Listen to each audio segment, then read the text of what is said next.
नमस्कार, आप देख रहे हैं स्पेशल रिपोर्ट और आपके साथ में विजेंद्र सोलंकी।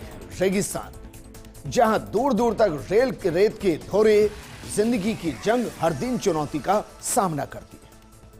कभी किसी ने सोचा नहीं होगा कि यहां क्रांति जन्म लेगी, वो क्रांति जो सूर्य की रोशनी से आमदनी की ऊर्जा उगाएगी, वो क्रांति जो पवन की ऊर्जा से ऊर्जा बनाएगी। राजस्थान देश में सोलर ऊर्जा उत्पादन में नंबर 1 बन चुका है, तो वहीं पवन ऊर्जा और रिन्यूएबल एनर्जी के क्षेत्र में भी तेजी से आगे बढ़ रहा है। और भजनलाल सरकार का कितना फोकस ऊर्जा पर है, इसका अंदाजा ही इस बात से लगाया जा सकता है कि 2025-26 का बजट ही ग्रीन एनर्जी पर आधारित था। वहीं राइजिंग राजस्थान में 35 लाख करोड़ से ज्यादा के एमओयू में से 60% ग्रीन एनर्जी के जरिए हुए। तो क्या राजस्थान की तकदीर और तस्वीर दोनों को ही ग्रीन ऊर्जा बदलने वाली है? इस बार के बजट में क्या उम्मीदें हैं? आम आदमी को क्या उम्मीदें हैं? किसान को क्या उम्मीदें हैं? उद्योग को क्या उम्मीदें हैं? और प्रदेश की अर्थव्यवस्था में क्या ये बूस्टर डोज का काम करेगी? तो चलिए आपको बताते हैं ऊर्जा क्षेत्र में अभी तक क्या किया गया है, इस बजट में क्या उम्मीदें हैं और इससे किसान और आम आदमी को क्या वाकई में मुफ्त बिजली या 24 घंटे बिजली की सौगात मिलने वाली है।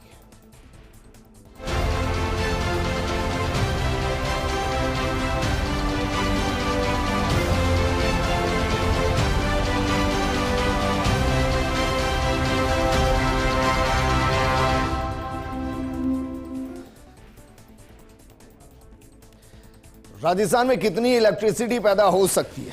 क्या सभी को 24 घंटे बिजली मिल सकती है? क्या 24 घंटे बिजली मिलने के साथ वो सबसे सस्ती हो सकती है? क्या किसानों के बिल जीरो हो सकते हैं? और क्या राजस्थान नेट जीरो की तरफ आगे बढ़ सकता है? यह समझने के लिए आपको सबसे पहले समझना पड़ेगा कि ऊर्जा उत्पादन के प्रमुख माध्यम क्या है और इनमें से राजस्थान में ऊर्जा उत्पादन के मेन सोर्स क्या है। जरा देखिए, सबसे पहले हम आपको बता रहे हैं कि ऊर्जा कितने तरीकों से पैदा की जाती है। पहली है थर्मल पावर प्लांट, जिसमें आप मान लीजिए कोयले का इस्तेमाल किया जाता है। दूसरा जल विद्युत, यानी कि पानी से टरबाइन के जरिए जो इलेक्ट्रिसिटी पैदा की जाती है वो जल विद्युत। तीसरी है पवन ऊर्जा, आप समझ पा रहे हैं। चौथी है सौर ऊर्जा। पांचवी है परमाणु ऊर्जा, जिसे हम न्यूक्लियर रिएक्टर भी कहते हैं। और छठी है भूतापीय ऊर्जा, यानी कि जमीन की गर्मी से निकलने वाली गैस से आप ऊर्जा का उत्पादन करते हैं।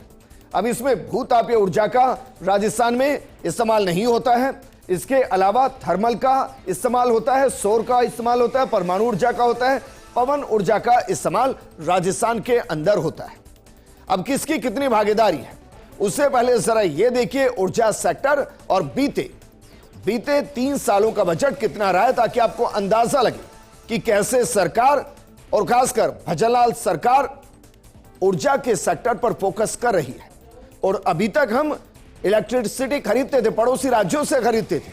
हम चाहते हैं कि पहले तो हमें जितनी चाहिए उसका उत्पादन राजस्थान में हो, उसके बाद पड़ोसी राज्यों को हम सप्लाई करें, यानी कि इलेक्ट्रिसिटी में सबसे पहले इंडिपेंडेंट हो और उसके बाद जो भी इलेक्ट्रिसिटी चाहता है उसको हम सप्लाई करें, निर्यातक की भूमिका में रहें। और इसमें एक बजट की बड़ी भूमिका है। जरा देखिए, राजस्थान के बीते 3 सालों के बजट पर गौर फरमाएंगे तो 2023-24 में जो ऊर्जा सेक्टर को बजट मिला वो 28,895 करोड़ के आसपास का बजट था, जबकि 2024-25 में 33,051 करोड़ के आसपास का बजट था। 2025-26 में भजनलाल सरकार के अंदर 40,198 करोड़ का बजट था और यह बीते साल से 22% की बढ़ोतरी थी। 22% की बढ़ोतरी के साथ इस बजट को नाम दिया गया था ग्रीन एनर्जी बजट। हालांकि 2024 में भी आप देखेंगे तो एक अच्छा खासा इजाफा 2023-24 के मुकाबले इस सेक्टर के अंदर देखने को मिला था। यानी कि स्थिति पूरे तरीके से स्पष्ट है। भजनलाल सरकार ग्रीन एनर्जी की तरफ राजस्थान को आगे बढ़ा रही है और इससे नेट जीरो की तरफ जो देश 2070 का सपना देख रहा है, मुमकिन है कि राजस्थान उस सपने को उससे पहले ही पूरा कर ले। और ये हम क्यों कह रहे हैं, उसको समझने के लिए सबसे पहले देखिए ऊर्जा बजट का स्वरूप कैसे बदलता चला गया। जैसे 2015 से 16 और उससे 21 से 22 तक इन 5 सालों को अगर आप देखेंगे तो इसमें आवंटन धीरे धीरे बढ़ा है। कुल बजट का 8 से 9% के आसपास इन 5 सालों के अंदर दिया गया, लेकिन AT&C लॉसेस ज्यादा होने से सब्सिडी बोझ बढ़ता चला गया। 2021 से 2025 के आसपास तक जो प्राथमिकताएं रही वो रिन्यूएबल एनर्जी पर रही, यानी कि सोलर, बैटरी स्टोरेज इस पर रही, सोलर पार्क्स पर रही। इंफ्रा, GSS, ट्रांसमिशन लाइंस पर निवेश को बढ़ाया गया। 2025 से 2026 का जो बजट था वो ग्रीन बजट था। कुल बजट का लगभग 11.34% था और जो इजाफा हुआ था 2024-25 के बजट से वो 25-26 में 22% था। इसमें 27,854 करोड़ रुपए ग्रीन सस्टेनेबल सेक्टर पर, जिससे ऊर्जा एक बड़े इंडिपेंडेंट तौर पर उभर कर सामने आ सकती है। और इसीलिए राजस्थान ने एक मुकाम हासिल किया, और वो मुकाम क्या है जरा देखिए, क्योंकि इस पर राजस्थान को गर्व करने की जरूरत है। जो राजस्थान है वो देश की सोलर कैपिटल बन चुका है, यानी देश के अंदर सबसे ज्यादा सोलर ऊर्जा का उत्पादन जिस प्रदेश में होता है वो राजस्थान है। और ये राजस्थान की पावर है, क्योंकि हमने राजस्थान में उस दौर को भी देखा है जब बारिश के मौसम में बिजली की भारी किल्लत हुआ करती थी। क्यों किल्लत होती थी? क्योंकि कोयला खदानों के अंदर पानी भर जाता था, राजस्थान के अंदर कोयला पहुंचता नहीं था। कभी 10 दिन का बैकअप, कभी 15 दिन का बैकअप, कभी ब्लैकआउट की स्थिति और उसकी संभावना। लेकिन राजस्थान ने अपनी उन क्षमताओं को समझा जो रेगिस्तान के अंदर छुपी थी, जो यहां की हवाओं में छुपी थी। हमने विंड एनर्जी पर फोकस किया, हमने सोलर एनर्जी पर फोकस किया, और देखते ही देखते हमारा उत्पादन बढ़ता चला गया। हम 2023 के लिए क्या लक्ष्य रख रहे हैं, उससे पहले जरा समझिए देश में राजस्थान सोलर एनर्जी में नंबर 1 कैसे बना। 2025 में राजस्थान भारत का सबसे बड़ा सौर ऊर्जा उत्पादक राज्य रहा है, जिसकी स्थापित क्षमता 24 गीगावाट यानी कि GW से ज्यादा है। अत्यधिक धूप और बंजर भूमि के कारण यहां विश्व का सबसे बड़ा भाडला सोलर पार्क स्थित है, जिसकी तस्वीर हम पीछे आपको दिखा भी रहे हैं। राजस्थान के बाद गुजरात, कर्नाटक, महाराष्ट्र और तमिलनाडु अन्य प्रमुख सौर ऊर्जा उत्पादक राज्य है। राजस्थान से इतर अगर बात गुजरात की करें तो गुजरात रूफटॉप सौर ऊर्जा स्थापना में सबसे ऊपर है। राजस्थान और गुजरात अपने बड़े सौर पार्कों के माध्यम से राष्ट्रीय लक्ष्यों के अंदर प्रमुख योगदान दे रही है। लेकिन राजस्थान के अंदर अभी तक जो ऊर्जा उत्पादन हो रहा है उसमें किस प्लांट की कितनी भूमिका है, या जो ऊर्जा के नए नए स्रोत हैं, अलग अलग स्रोत हैं, उसमें किस स्रोत की कितनी भूमिका और उससे कितने गीगावाट इलेक्ट्रिसिटी इस वक्त बन रही है, एक एक करके आपको समझाता हूं। और उसके बाद आपको समझ में आएगा कि कैसे राजस्थान में एक रिवॉल्यूशन आया है। सबसे पहले बात करते हैं कोल से ऊर्जा उत्पादन की। कोल से जो ऊर्जा उत्पादन राजस्थान में हो रहा है वो लगभग 11.7 गीगावाट के आसपास है। जो कुल में हिस्सेदारी जो है इस वक्त जो इलेक्ट्रिसिटी प्रोड्यूस हो रही है वो 21% के आसपास है। कमाल की बात यह कि 2020 से इसमें ज्यादा स्थिति में बदलाव नहीं आया। मसलन 2020 के अंदर जितना ऊर्जा उत्पादन कोल से हो रहा था उतनी इलेक्ट्रिसिटी 2025-26 के अंदर भी हो रही है। दूसरा उदाहरण लीजिए, दूसरा है गैस और ऑयल से ऊर्जा उत्पादन। राजस्थान में 1020 मेगावाट ऊर्जा उत्पादन गैस और ऑयल से होता है। हिस्सेदारी महज 2% के आसपास है। 2020 से इसका कंपैरिजन किया जाए तो इसमें कोई बदलाव नजर नहीं आता है। वहीं न्यूक्लियर से ऊर्जा उत्पादन राजस्थान में 1080 मेगावाट के आसपास ही है। यह भी हिस्सेदारी 2% के आसपास ही। 2020 से इसमें भी ज्यादा बदलाव नहीं। न्यूक्लियर पावर प्लांट राजस्थान में कोटा रावत भाटा के अंदर है। इसके अलावा हाइड्रो से ऊर्जा उत्पादन ये ना के बराबर है। 411 मेगावाट के आसपास की बिजली उत्पादन होती है। हिस्सेदारी 1 से 2% है। 2020 से अगर इसकी तुलना की जाए तो कोई खास बदलाव नहीं आया, लेकिन इससे आगे बदलाव शुरू हुआ। बदलाव शुरू हुआ पवन यानी कि विंड ऊर्जा से। उसके उत्पादन की क्षमता वर्तमान में 4.3 गीगावाट के आसपास और कुल हिस्सेदारी 8% के आसपास हो चली है। 2020 से जब आप इसका कंपैरिजन करेंगे तो मीडियम रेंज में बढ़ोतरी आपको नजर आएगी। क्यों नजर आएगी? क्योंकि जिस ऊर्जा उत्पादन में राजस्थान नंबर 1 बना है सोलर से ऊर्जा उत्पादन। आप सोचिए, उसमें 24 गीगावाट की वर्तमान में ऊर्जा उत्पादन की क्षमता है। हिस्सेदारी 44% से 50% के आसपास है। 2020 से एक बड़ा बदलाव आया है, बड़ी तेजी से बढ़ोतरी हुई है। मसलन 2020 में जहां 5 से 7 गीगावाट के आसपास बिजली उत्पादन सोलर एनर्जी के तौर पर हो रही थी, वो अब 24 गीगावाट से ज्यादा हो चली है। ये आंकड़ा है, आंकड़ा बहुत कुछ बयां करता है।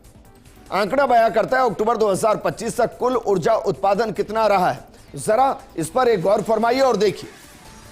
अगर बात करें 2025 अक्टूबर तक, तो कुल उत्पादन राजस्थान के अंदर, जिसमें आप सब जोड़ लीजिए, इसमें coal energy, thermal energy, nuclear energy, wind energy, solar energy, ये सब आप जोड़ लेंगे तो जो इसमें आप गैस और ऑयल से उत्पादन वाली एनर्जी भी जोड़ सकते हैं, तो ये लगभग 54.77 गीगावाट के आसपास कुल उत्पादन। लेकिन कमाल की बात देखिए, इसमें 50% के आसपास जो ऊर्जा उत्पादन हो रहा है वो सोलर, विंड से हो रहा है, रिन्यूएबल एनर्जी के जरिए हो रहा है। और ये राजस्थान की पावर है। मानकर चलिए 2030 के आसपास है, ये आंकड़ा 50% से बढ़कर 70% के आसपास होगा। और कौन जाने 2047, जिसे हम विकसित भारत और विकसित राजस्थान का साल देख रहे हैं, उस वक्त रिन्यूएबल एनर्जी से 100% इलेक्ट्रिसिटी बन रही हो और जो कुल उत्पादन होगा उसमें नेट जीरो का आंकड़ा हो। नेट जीरो का आंकड़ा मतलब होता है कि जब CO2 प्रोड्यूस ना हो इलेक्ट्रिसिटी के जरिए या किसी भी तरीके से, तो हो सकता है हम 2047 तक इस तरफ बढ़े, क्योंकि हमारे पास एक बड़ा स्ट्रक्चर जो हम बना सकते हैं रेगिस्तान के अंदर, बंजर भूमि के अंदर, और हम सोलर की खेती कर रहे हैं। और इसमें हम ना सिर्फ देश में नंबर 1 है, हो सकता है एक दौर आए कि हम दुनिया में नंबर 1 हो, क्योंकि कुल उत्पादन और हिस्सेदारी किस तरीके से है, जरा इसको भी एक बार देखिए, क्योंकि इसमें एक बड़ा बदलाव आया है 2020 और 2025 के बीच में। मसलन जो 2020 में 22 गीगावाट ऊर्जा का उत्पादन हो रहा था, वो 2025 में अक्टूबर 2025 तक 54.77 गीगावाट है। इसमें थर्मल कोल गैस की जो भूमिका 2020 में 60 से 70% के आसपास थी, यानी कि हमारी पूरी डिपेंडेंसी थर्मल कोल गैस पर थी, और हम 2025 में आते आते डिपेंडेंसी हमने काफी कम कर दी है।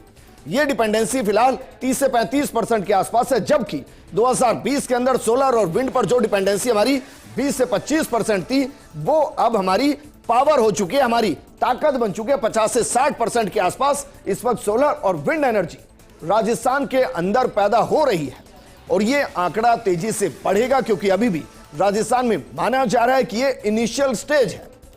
आप सोचिए, एक दौर आएगा जब हर घर के ऊपर सोलर पैनल होंगे, वो अपने घर की इलेक्ट्रिसिटी खुद प्रोड्यूस करेंगे, उल्टा ग्रिड को सप्लाई करेंगे। उस स्थिति को जरा अंदाजा लगाइए कि राजस्थान के अंदर सोलर एनर्जी का आंकड़ा क्या होगा। और ये हम इसलिए भी कह रहे हैं क्योंकि प्रधानमंत्री सूर्य घर मुफ्त बिजली योजना पर मुख्यमंत्री का फोकस होगा। यकीनन इस ऊर्जा बजट पर और ज्यादा ऑफर और लक्ष्य रखे जा सकते हैं। राजस्थान सरकार के बजट 2026 को लेकर राज्य भर में खासा उत्साह है। इस बार बजट में विकास के साथ साथ भविष्य की जरूरतों पर फोकस होगा। माना जा रहा है कि सरकार इस बजट के जरिए राज्य को ग्रीन एनर्जी का मजबूत केंद्र बनाने की दिशा में ठोस कदम उठाएगी। राजस्थान पहले से ही देश में सौर ऊर्जा का सिरमौर माना जाता है। बजट 2026 में सरकार ग्रीन एनर्जी पर अपना फोकस और गहरा कर सकती है। घरेलू सौर ऊर्जा को बढ़ावा देने के लिए पीएम सूर्य घर मुफ्त बिजली योजना के तहत 150 यूनिट फ्री बिजली के दायरे को या तो बढ़ाने या सब्सिडी की प्रक्रिया को और आसान बनाने की घोषणा संभव है। इससे आम परिवारों का बिजली बिल कम हो सकता है और ज्यादा लोग सोलर सिस्टम लगाने के लिए आगे आ सकते हैं। वहीं एग्रीकल्चर को मिलने वाली इलेक्ट्रिसिटी को लेकर भी बड़ी घोषणा हो सकती है। कृषि क्षेत्र में भी सौर ऊर्जा को लेकर बड़े लक्ष्य तय किए जा सकते हैं। पीएम कुसुम योजना के तहत किसानों को सोलर पंपों पर बड़ी सब्सिडी दी जा सकती है। साथ ही दिन में बिजली उपलब्ध कराने के लिए नए फीडर सोलराइजेशन प्रोजेक्ट की घोषणा भी बजट में हो सकती है, जिससे किसानों को सिंचाई में राहत मिलेगी। किसानों के लिए पीएम कुसुम योजना के तहत सोलर पंपों पर मिलने वाली सब्सिडी को और बढ़ाया जा सकता है। इससे सिंचाई की लागत घटेगी, किसानों की बिजली पर निर्भरता कम होगी और पैसा बचेगा तो आमदनी बढ़ेगी। राजस्थान पहले ही इस योजना में अग्रणी बना हुआ है। बजट 2026 में इसे और मजबूत करने की उम्मीद की जा सकती है। सिर्फ इतना ही नहीं, वर्तमान भजनलाल सरकार ऊर्जा के सेक्टर में बड़े प्रोजेक्ट की घोषणा भी कर सकती है। बड़े सोलर प्रोजेक्ट की बात करें तो जैसलमेर और बीकानेर के बाद अब राज्य के अन्य पश्चिमी जिलों में नए सोलर पार्क स्थापित किए जा सकते हैं और इसके साथ एक ग्रीन एनर्जी कॉरिडोर के विस्तार के लिए भी विशेष बजट प्रावधान होने की संभावना है।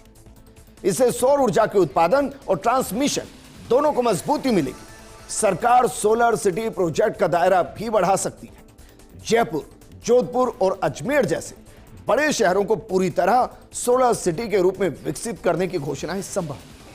इस प्रोजेक्ट में अर्बन प्लानिंग विशेषज्ञों, डेटा एनालिस्ट, सोलर सिस्टम के रखरखाव से जुड़े कर्मचारियों के लिए रोजगार के नए अवसर पैदा होंगे। सौर ऊर्जा के सेक्टर में मैन्युफैक्चरिंग को बढ़ावा देने के लिए सरकार राजस्थान में सोलर पैनल, इन्वर्टर और बैटरी निर्माण के लिए विशेष आर्थिक क्षेत्र, जिसे सेज कहते हैं, उसकी घोषणा कर सकती है।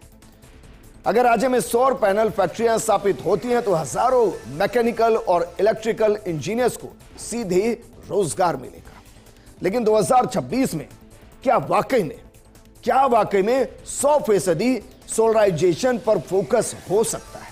क्या वाकई में एक टारगेट दिया जा सकता है कि 2030 तक हमें कंप्लीट सोलराइजेशन की तरफ बढ़ना है? और अगर पूरे प्रदेश में नहीं तो सरकारी भवनों को कम से कम हमें सोलर के साथ आगे बढ़ाना है। क्या सरकारी भवनों के 100% सोलराइजेशन पर फोकस हो सकता है? स्कूल हैं, अस्पताल हैं, सरकारी दफ्तर हैं, क्या एक तय समय के साथ, एक लक्ष्य के साथ सौर ऊर्जा से जोड़ने का टारगेट उन्हें दिया जा सकता है?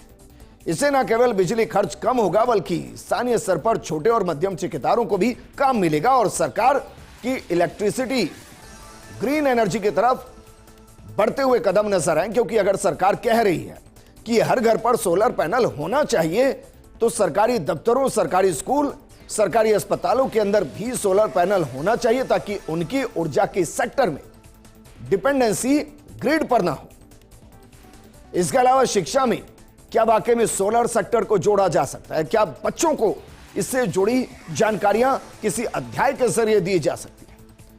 इसके साथ ही स्किल डेवलपमेंट पर भी ध्यान क्या वाकई में दिया जा सकता है? शिक्षा बजट में नए सोलर ITI और सोलर ट्रेनिंग सेंटर खोलने की क्या घोषणा संभव है? ITI और पॉलिटेक्निक कॉलेजों में रिन्यूएबल एनर्जी मैनेजमेंट जैसे शॉर्ट टर्म कोर्स शुरू किए जा सकते हैं ताकि युवा कम समय में प्रशिक्षण लेकर रोजगार के लिए तैयार हो सके।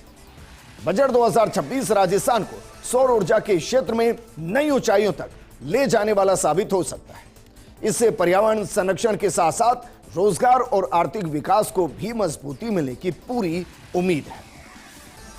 लेकिन राजस्थान का लक्ष्य क्या है और वो लक्ष्य क्या राजस्थान इस बजट के जरिए पूरा कर सकता है? हमने आपको बताया राजस्थान के अंदर वर्तमान में जो कुल उत्पादन है वो 54 गीगावाट के आसपास, लेकिन जो टारगेट दिया गया है 2030 का यानी कि अगले 4 सालों का टारगेट वो 90 गीगावाट का है। यानी कि लगभग 36 गीगावाट बढ़ाना, और वो थर्मल के जरिए मुमकिन नहीं है, वो सिर्फ मुमकिन है सोलर के जरिए। हम विंड में भी एक लिमिटेशन के साथ आगे बढ़ सकते हैं, लेकिन सोलर पर अनलिमिटेड अंदाज में हम आगे बढ़ सकते हैं, जहां एक तरफ सोलर पार्क, दूसरी तरफ सोलर सिटी, तीसरी तरफ हर छत के ऊपर सोलर के जरिए इलेक्ट्रिसिटी का प्रोडक्शन। क्या इस टारगेट को हम इससे पहले अचीव कर पाएंगे? इसको समझने के लिए आपको समझना पड़ेगा कि सेंटर की इस बजट की जो 1 फरवरी को आया उसमें ऊर्जा सेक्टर के लिए क्या घोषणाएं की गई और उसका राजस्थान कितना फायदा उठा सकता है, और क्या जो 90 गीगावाट का लक्ष्य हम रख रहे हैं उसको सेंटर के बजट के जरिए भी पूरा किया जा सकता है। क्योंकि केंद्रीय बजट 2025-26 के 2 बड़े फैसले राजस्थान की, इसमें एक बड़ी घोषणा, वहीं बजट 26-27 में लिथियम आयन सेल निर्माण के लिए पूंजीगत वस्तुओं पर बुनियादी सीमा शुल्क छूट को बढ़ाकर मार्च 2028 तक कर दिया गया है और इसमें BESS यानी कि बैटरी एनर्जी स्टोरेज सिस्टम को भी शामिल किया गया। ईवी बैटरी निर्माण के लिए 35 अतिरिक्त वस्तुओं पर छूट दी गई है। इसके साथ ही सोलर पैनल के ग्लास में इस्तेमाल होने वाले सोडियम एंटीमोनेट के आयात पर लगने वाली बेसिक कस्टम ड्यूटी को 7.5% से घटाकर 0 कर दिया गया है। इसका मुख्य उद्देश्य है सौर ग्लास और पैनल के घरेलू उत्पादन को बढ़ावा देना और निर्माण लागत को कम करना है। राजस्थान देश में सौर ऊर्जा उत्पादन और क्षमता स्थापित करने में टॉप पर है। साथ ही देश में राजस्थान रूफटॉप सोलर में 5वां स्थान रखता है। बजट में लिथियम आयन सेल बनाने वाले उपकरणों पर कस्टम ड्यूटी में बड़ी छूट का प्रस्ताव दिया गया है और यह लाभ अब मार्च 2028 तक यानी अगले 2 वर्षों के लिए जारी रहेगा। राजस्थान के लिए गेम चेंजर साबित होगा। कम लागत की वजह से अब बड़ी कंपनियां राजस्थान में ही बैटरी स्टोरेज यूनिट स्थापित कर सकेंगी। ड्यूटी घटने से सस्ते स्टोरेज समाधान मिलेंगे, जिससे रात में भी बिजली की आपूर्ति सुचारू रहेगी। सस्ती बैटरियों से प्रदेश में इलेक्ट्रिक मोबिलिटी के क्षेत्र में भी नई क्रांति आने की पूरी संभावना है। तो इंतजार कीजिए आने वाले बजट का और उस बजट के अंदर ऊर्जा सेक्टर को मिलने वाली सौगातों का। आज प्रोग्राम में हमने आपको समझाने की कोशिश की कि राजस्थान में ऊर्जा सेक्टर किस तरीके से आगे बढ़ रहा है, राजस्थान कैसे डिपेंडेंट से इंडिपेंडेंट बनने की तरफ बढ़ रहा है और मुख्यमंत्री विजयलाल शर्मा के नेतृत्व में कैसे ग्रीन एनर्जी की तरफ राजस्थान का फोकस और 2030 में 90 गीगावाट का लक्ष्य है। क्या वाकई में उससे पहले हम इसको पूरा कर पाएंगे? क्या किसानों को 24 घंटे बिजली मिलेगी? क्या आम आदमी को 24 घंटे बिजली मिलने के साथ वो कम दाम पर मिलेगी? क्या औद्योगिक सेक्टर को 24 घंटे बिजली मिलेगी और इससे भीतर क्या हम पड़ोसी राज्यों को ऊर्जा निर्यात करने की स्थिति में आएंगे? ये सब निर्भर करेगा इस बजट पर और हम इस बजट का विश्लेषण बजट के बाद भी करेंगे। आप बने रहिए फर्स्ट इंडिया न्यूज के साथ, क्योंकि खबरों का सिलसिला लगातार जारी है। नमस्कार।